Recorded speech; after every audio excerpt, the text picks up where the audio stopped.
Well, good morning. The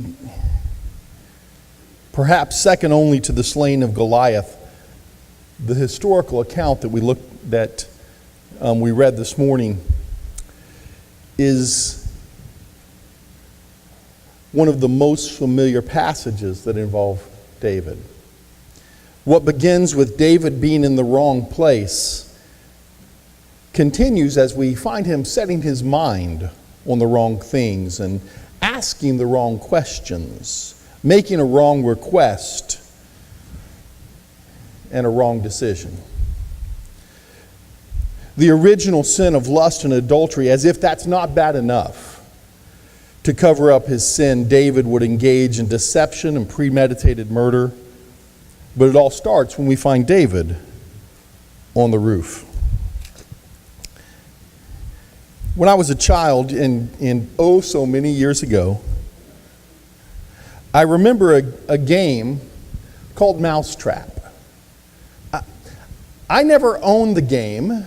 I don't know that I've ever played the game, but I remember seeing television commercials about the game. The game involved a series of complex, connected, and yet unrelated events that were triggered by a single act. According to Wikipedia, you would turn the crank and it rotated a vertical gear. And that vertical gear turned a horizontal gear. The horizontal gear pushed an elastic-loaded lever which hit a swinging boot. The boot kicked over a bucket, sending a marble down a zigzagging incline and fed it into a chute. The marble would then hit a vertical pole at the top of which was an open hand. In the original game, I'm told that the hand had supported a ball larger than the aforementioned marble, but in a highly controversial move, the larger ball was eventually replaced by a smaller marble identical to the first marble. The movement of the pole dislodged the second marble from the hand. It proceeded to fall into a bathtub and then down a hole in the bathtub and fell into one end of a seesaw. It launched a diver into a different tub. At the end of that tub was a pole upon which was the cage. For those keeping a score, we had the crank, the vertical gear, the horizontal gear, the lever, the boot, the bucket, the marble, zigzagging line, incline, chute, the vertical pole with the open hand, the second marble, a bathtub, a seesaw, a diver, a tub, and the cage that trapped the mouse. But it all began with one single act, turning the crank. David the adulterer, David the schemer, David the dishonest, David the murderer, David the disgraced king, David the mourning father, it all began with a single act, as David found an opportunity for sin. An opportunity for sin. James 1:13 through 15 tells us, is a passage regarding sin in our lives, or how sin comes to pass. And it says, each person is tempted when they are dragged away by their own evil desire and enticed. That kernel, that nugget, that beginning, the first crank turn, begins within us, James says, as we're dragged away by our own evil desire. In 2 Samuel 11, we see verse 1, it said, it happened in the spring of the year, at the time when kings go out to battle, that David sent Joab and his servants with him and all Israel, and they I got to make sure I'm reading the right part. And they destroyed the people of Ammon and besieged Rabbah, but David remained at Jerusalem. When kings go off to war, David sent Joab, but David remained in Jerusalem. before adultery, before he sent for Bathsheba, before he lusted in his heart, before he saw her bathing, before he found himself on the roof that evening, David's first act was not a decision to do something he shouldn't. David's first act was not to do something that he should have. David was God's chosen king. God had appointed him to shepherd his people Israel. The sheep had been set out, but the shepherd stayed at home. If you rehearse back and you look back into the chapter just before in 2 Samuel 10, we'll see that this isn't the first time David sent the armies out without him going along. He had done it before. Only that time, as he heard the first report come back from the battle, he rallied more soldiers and he went to the place of battle and he led the armies to a great victory. This wasn't the first time David stayed home when he should have gone with his people. But we know this, don't we? After we do something once, it's a little easier the second time. And by the time you get to the third or fourth or fifth time, it's not even a second thought. Maybe we no longer have reservations. Maybe we no longer have those other considerations. 2 Samuel, verse 11 tells us that not only was the army going to war without David, not only were the generals, not only did he said the nation went out to war. But look at verse 11 of 2 Samuel 11. And Uriah said to David, and we'll get to David's deception and the whole bringing Uriah back to Jerusalem. But Uriah said to David, the ark and Israel and Judah are dwelling in tents. My lord Joab and the servants of my lord are encamped in open fields. Shall I go then to my house to eat and drink and lie with my wife? As you live, as your soul lives, I will not do this thing.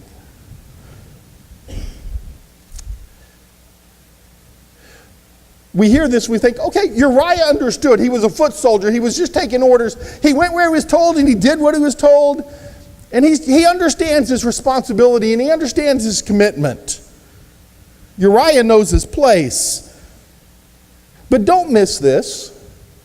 The ark and Israel and Judah are staying in tents.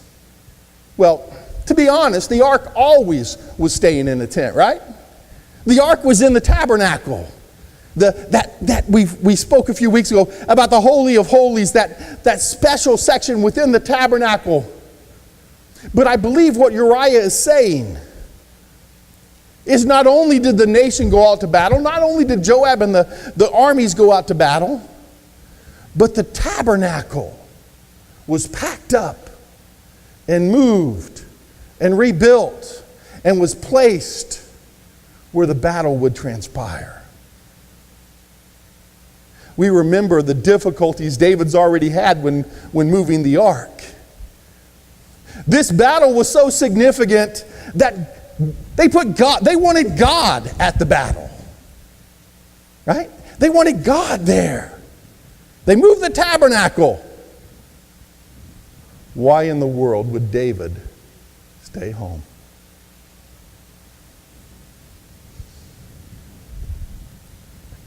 If nothing else this morning, please understand this. David's downward spiral into sin began when he decided not to do what he should be doing. When he decided not to go where he should have gone. Before David found himself spying on Bathsheba as she bathed. Before that first thought of lust entered his mind, he had already departed from what God had called him to do and who God had called him to be. before David found himself doing that which he shouldn't, he was found not doing that which he should. And that led to an opportunity for sin. But then we know one thing led to another. And then there was a decision to sin. A decision to sin. David decided to lust. The problem is not that he was on the roof and he was looking out at the city and he happened to see.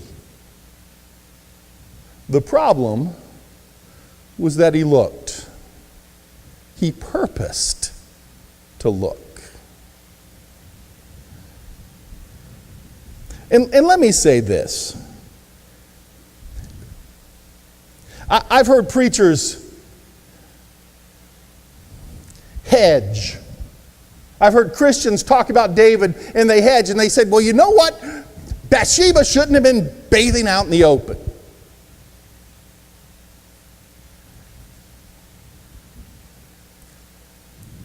Without indoor plumbing, the only bathing there is out in the open.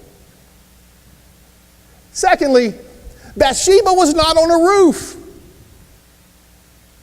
Bathsheba, it wasn't spring break. It wasn't sunbathing. It wasn't frolicking and flaunting. She was going about her normal course of life in her own property and household.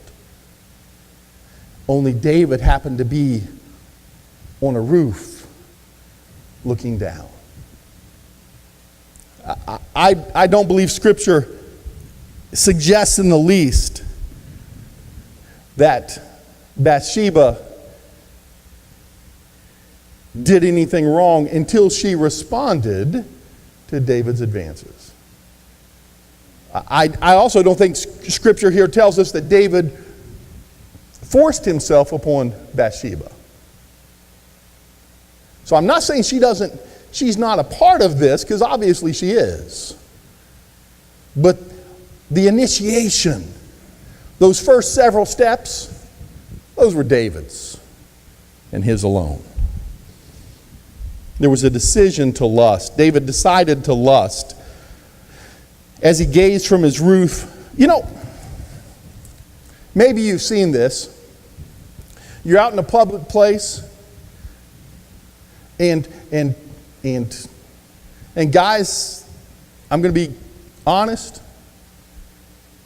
It's very rare, not that it hasn't happened, but it's very rare where I see a young lady passing some attractive guy, and she walks by and then she looks. I would lose count. I could not count. We're probably nearing infinity the number of times I've seen that in the reverse. And to be honest, I've seen it happen in churches. That double take. I've seen it happen with spiritual leaders. There's no harm in looking. I can look as long as I don't touch. You're lying to yourself. The problem is not see, the problem is looking. And when you make that conscious decision to look, let's be honest, that's probably most often being driven by lust. So David decided to lust, and then he decided to inquire. He said, "Who is that? Go find out who she is." You know what the easy answer is? David says, "Who is that?" David, let me tell you who it is. It's not your wife. I'm not sure if he had two. I think he had three at this point. And it's not any of them.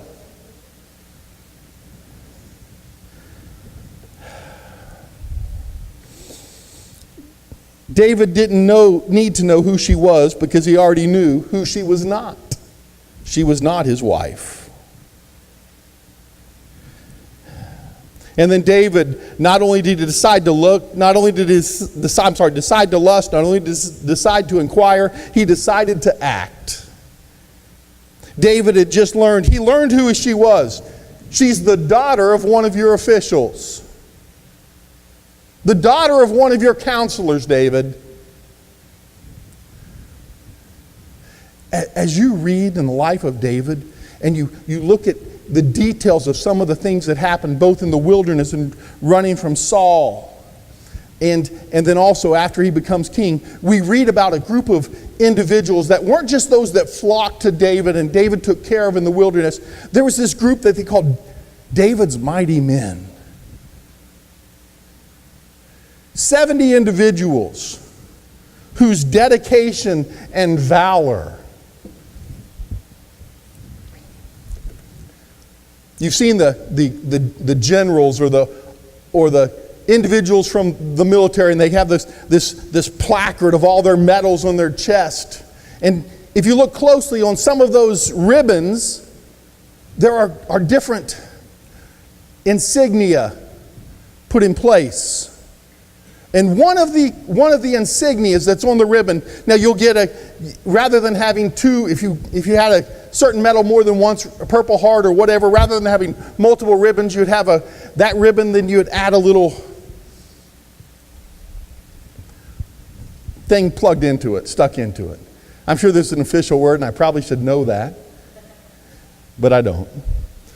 But you see these little pins that describe either how the medal was earned or multiple medals earned. And one of the distinct pins on the medals is a V. That's a medal earned for valor. That wasn't a unit citation. It wasn't something that everybody did well, so everybody gets a medal. A medal with a V says you individually, personally, above and beyond your peers, conducted yourself in such a manner that was uncommon and extraordinary, that saved lives and accomplished mission. And so you get the silver star with valor, or a bronze star with valor.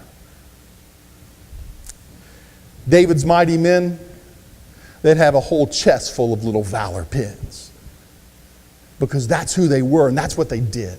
It was one of the mighty men when David crept into Saul's camp one night, and we talked about the story how David and one of his men took Saul's items and articles from the head of his bed or the foot of his bed. And they crept past all of Saul's army and into the very middle where Saul's tent was. That was one of David's mighty men. When David needed a volunteer, it was one of his mighty men. These were those that were most loyal, most dedicated, that had been with him since early on.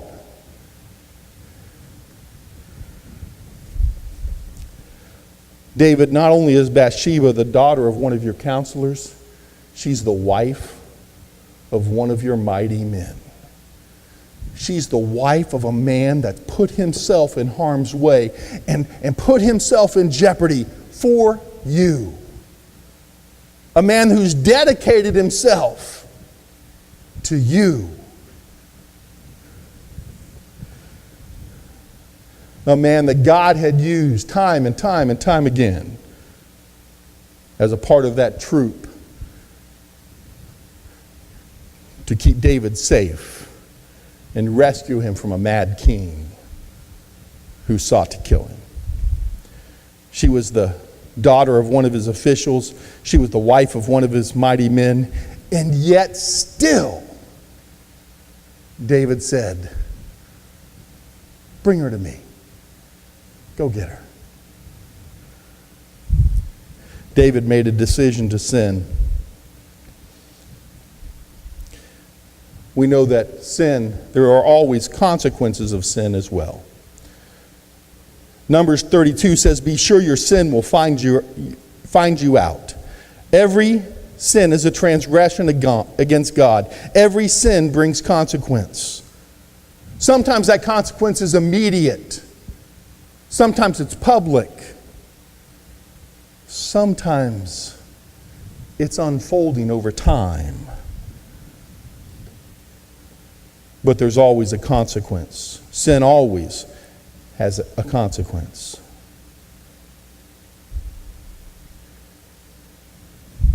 Verse 5, David finds out there's a consequence. Bathsheba's pregnant. Bathsheba's pregnant. I am with child, she sent a message to David. And so David, thinking in his mind, this doesn't look good. I've messed up. We try to teach our students, hey, if you're wrong, be wrong. Be honest about being wrong. Because once you're honest about being wrong, we can start to get back on the path of being right.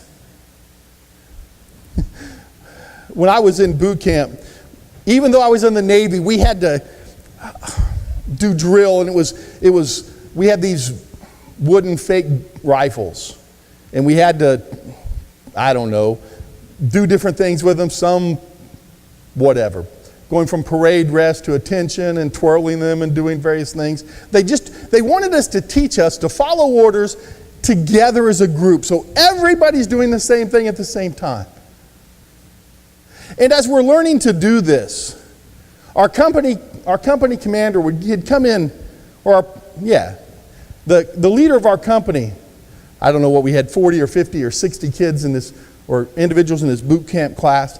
And they told us, when you're doing drill, the worst thing you can do, once you realize you're wrong, once you realize you're out of sequence, once you realize everybody's going this way and you're going that way, the worst thing you can do is to try to correct it. Because once you start correcting, you're going to be behind for the rest of the drill. Once you're wrong, stay wrong, and then get back on cadence with everybody else. Be honest about being wrong. David couldn't be honest about it. He had to cover it up. He had to hide it. He didn't want people to know. He heard Bathsheba was pregnant, and he sent for Uriah. He sent it to Joab, and he said, send Joab to me. In verse 7, when Uriah came to him, David asked how Joab was doing and how the people were doing and how the war was prospering.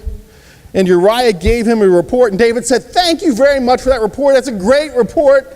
Why don't you just take it easy for a couple days? Here, I'm even going to send some gifts with you to your house because I love you so much, oh friend of mine. Of course, David was hoping that Uriah would spend some time with Bathsheba. And Bathsheba being pregnant wouldn't be so awkward. Her husband's been gone.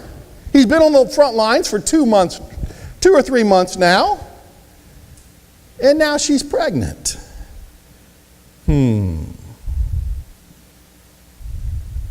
But that's just the beginning of the consequences from David's sin. We've all been there. We find ourselves in a difficult place. We find that we got caught.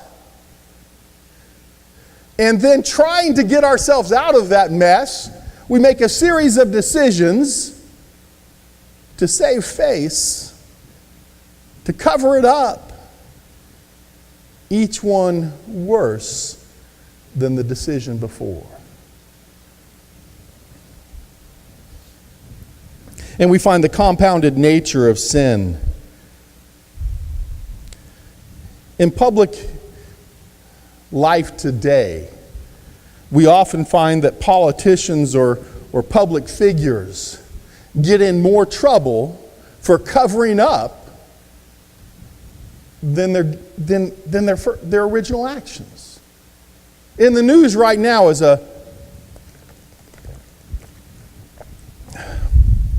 Ohio State football's in the news now for something they don't want to be in the news for. One of their coaches was just terminated for spousal abuse. The problem is that the abuse was reported and well known amongst the staff 3 to 5 years ago. And in fact, the abused wife had spoken and had been counseled by the head coach's wife 3 years prior. Urban Meyer, the coach of Ohio State, came out and said, when everything came to light and the coach was fired, terminated, he said he knew nothing about it. Urban Meyer is now. Well, the fact that he knew about it 3 to 5 years ago and did nothing, that was going to be the end of his coaching career at Ohio State, once that came to light. But he made it even worse by lying about it, and he said, I know nothing about it. Oh, your wife knew about it 3 years ago and she didn't tell you?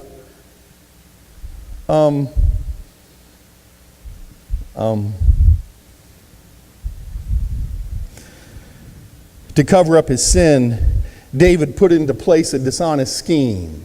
He'll have Uriah come and spend some time with Bathsheba. He'll lay with his wife. He'll go back to the battle. All will be well. Happy, happy, joy, joy. Bathsheba's pregnant. In his honor, Uriah refused.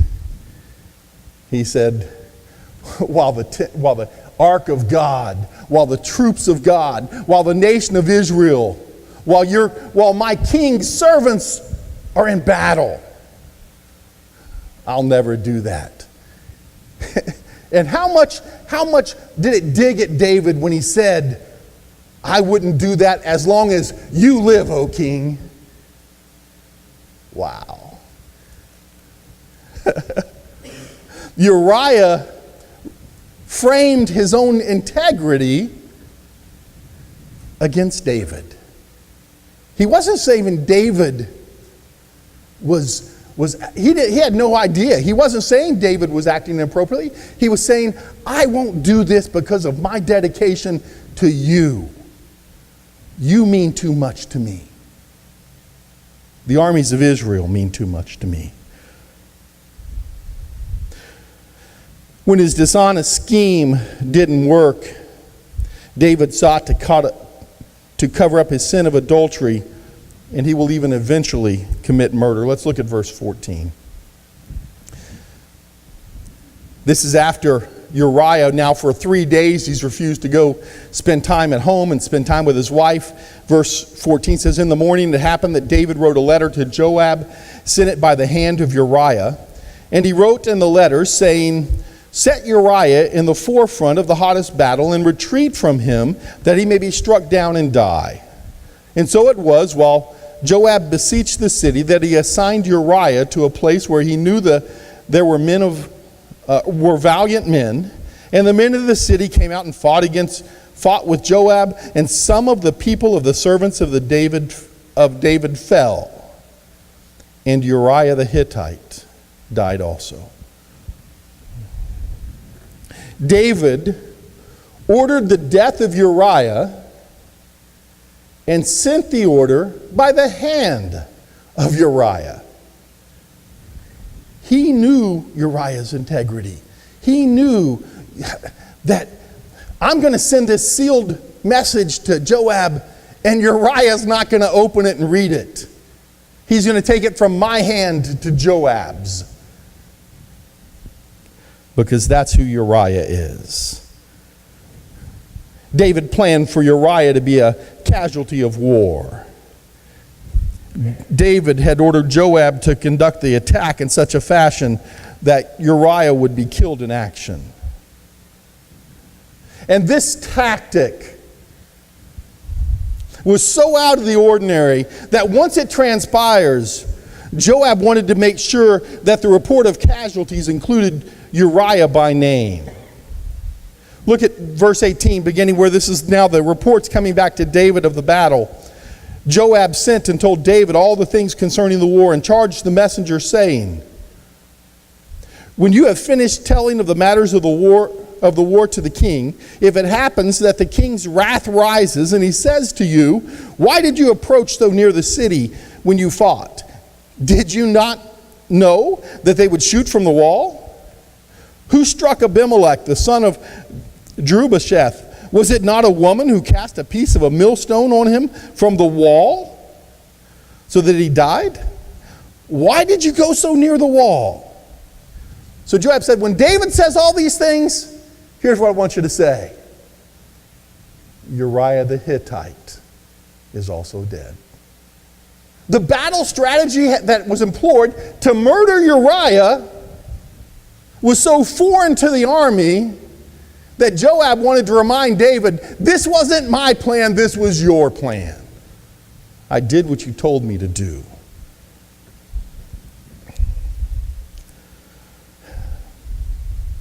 It's always been said, or it has been said, that sin will always take you further than you want to go and keep you longer than you wanted to stay, and David certainly finds that.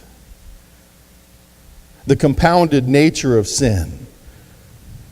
David's sin was complex and compounded. The consequences were both immediate and permanent. And there were so many red flags along the way. So many points when the man after God's own heart should have said, wait a minute. This is not what I do. This is not who I am. The man after God's own heart should have stopped before taking the next step. So many opportunities for those around him to say, you know, King, maybe we want to rethink that a little bit. I'm fortunate as in leading our ministry in school that there are people around me that had the freedom to say, when we're making plans or doing something, or whether maybe it's even with the other elders in the council, and they say, you know, we might want to think about that. We might want to consider this, because that might not be a good idea.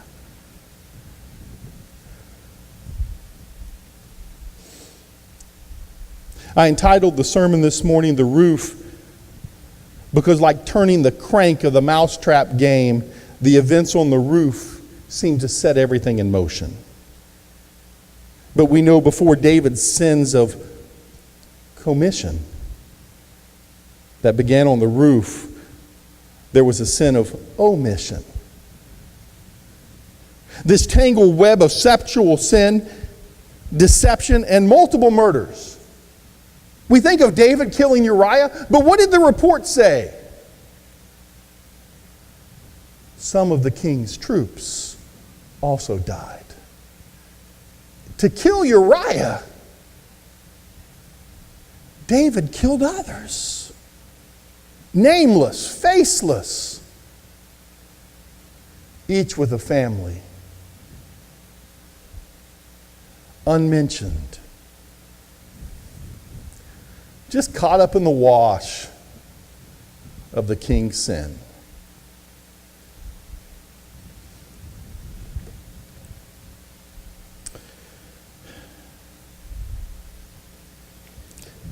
This whole event, everything that transpires, never happens if David is busy doing the things that he was supposed to be doing. God said, you will be a shepherd to my people Israel. If David was being the shepherd to Israel, he would have never been on the roof. He would have never seen in a glance and looked back in lust. He never would have inquired about or sent after. He never would have committed adultery. Well, at least he wouldn't have committed this adultery. Right? It's hard to say he never would have. But he wouldn't have done that. He never would have had to hatch the plan of deception or commit multiple murders to cover up his sin. If he would have been busy doing the things that he was supposed to do. Over the years in ministry, in talking to individuals about living their life for Christ, I've been told of, well, the Bible's just a list of rules and prohibitions and regulations. Just don't do this and don't do that and don't do the other. My friends, I'm convinced that if we get busy doing the things that we're supposed to be doing as we live out our lives for Christ, there are much fewer concerns about those things we're not supposed to be doing. If you're becoming who God has called you to be, and you're thinking about the things that God has placed on your heart and mind, you're doing the things that He's set before you. Well, if that would have been David's, I honestly believe that in so much of his life that's recorded in Scripture up to this point, we can say that was true of David. Remember, this is the man God said, he's a man after my own heart.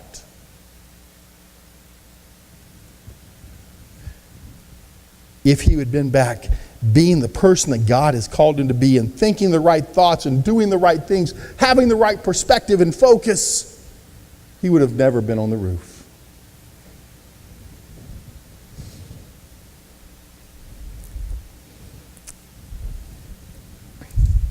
Would to God that we would gain that focus, that we would have that perception, that we would have the commitment to be who God has called us to be and do what God has called us to do.